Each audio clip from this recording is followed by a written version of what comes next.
जादुई तोता। एक छोटे से गांव में एक गरीब परिवार रहता था। उस परिवार में रामू और उसकी बीवी सीता उसके बेटे चिंटू के साथ रहते थे। उसी गांव में एक तोता भी रहता था। उसका नाम था रघु। वो किस्मत का धनी था। जहां भी जाता वहां किसी भी चीज की कमी नहीं पड़ती थी। एक दिन रघु उड़ते उड़ते उस गरीब परिवार के घर गया। रघु सोचता है, अरे वाह, लगता है यहाँ आज बहुत अच्छा खाना मिलेगा। मैं पेट भर के खाऊंगा। वो एक कटोरी में रखे अमरूद देखता है। अरे वाह, अमरूद, मुझे तो ये बहुत पसंद है। मैं तो इसे पेट भर के खाऊंगा। रघु तोता अमरूद खाने ही लगता है। तभी सीता रघु को अमरूद खाते देखती है तो गुस्सा हो जाती है और उसे वहां से भगा देती है। भाग यहाँ से, न जाने कहां से आ जाते हैं। मैं तो परेशान हो गई हूं इनसे। सीता के भगाने के बाद रघु चुपचाप से एक कोने में रहता है। धीरे धीरे उस परिवार की बरकत होने लगती है।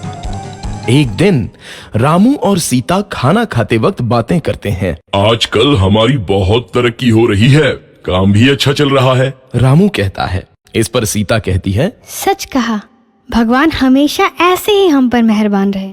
बेटा चिंटू भी कहता है, पिताजी, मुझे खिलौना लेके दो ना, मेरे सभी दोस्तों के पास है। रामू कहता है, ठीक है, जरूर लाऊंगा। सीता कहती है, कितने खुश है सब, मेरे परिवार को किसी की नजर ना लगे। एक तरफ ऐसी बातें होती हैं तो दूसरी तरफ रसोई में रघु तोता भी अमरूद खाते रहता है। मजा आया, अमरूद खाया, मजा आया, अमरूद खाया, मजा आया। तभी सीता रसोई में आती है और रघु तोते को अमरूद खाते देख बहुत गुस्सा होती है। सीता रघु को बाहर निकालने के लिए पिंजरे में अमरूद रखती है। रघु जब अमरूद खाने लगता है तो पिंजरे का दरवाजा बंद हो जाता है और वो उसमें फंस जाता है। मुझे बाहर निकालो, मैं यहाँ फंस गया हूँ, मुझे बचाओ। अगले दिन सीता पिंजरा उठाकर बाहर दूर उस रघु को छोड़ देती है। रघु के जाते ही उनके घर आई बरकत धीरे धीरे कम हो जाती है। उन्हें बहुत घाटा होता है। सीता कहती है, ये क्या हो रहा है?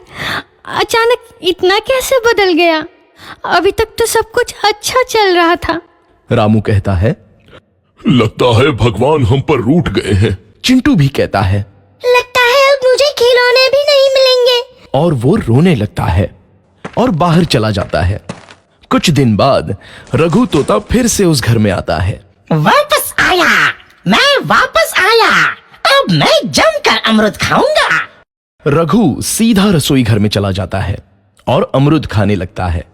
कुछ देर बाद सीता रसोई में आती है और रघु को देख कहती है, एक तो घर में पहले से इतनी दिक्कत चल रही है और ऊपर से ये तोता मुझे और परेशान कर रहा है। सीता रघु को वहां से भगा देती है। रघु उड़कर किसी कोने में छुप जाता है। कुछ दिन बाद धीरे धीरे उस घर की बरकत वापस आने लगती है। काम भी अच्छे से चलने लगता है। एक रात जब रघु तोता अमरूद खाने जाता है तो पिंजरे में फंस जाता है। ये लोग आखिर चाहते क्या हैं? एक तोते को शांति से अमरूद खाने क्यों नहीं देते? मैं कौन सा चोरी कर रहा हूँ? बस अमरूद ही तो खा रहा हूँ। तभी रामू वहां आता है और पिंजरे में रघु तोते को देख उसे बाहर छोड़ देता है। ये तोता भी कितना जिद्दी है, बार बार वापस आ जाता है। जैसे ही रामू रघु को छोड़ देता है, अगले दिन से फिर से उनके घर की बरकत जाने लगती है। काम में घाटा होता है।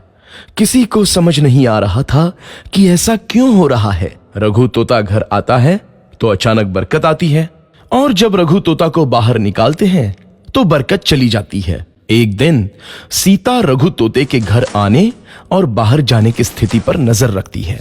ये तोता जब भी घर आता है तो घर में बरकत आती है और जैसे ही ये घर से बाहर जाता है तो उसी के साथ बरकत भी चली जाती है। कहीं ये जादुई तोता तो नहीं है?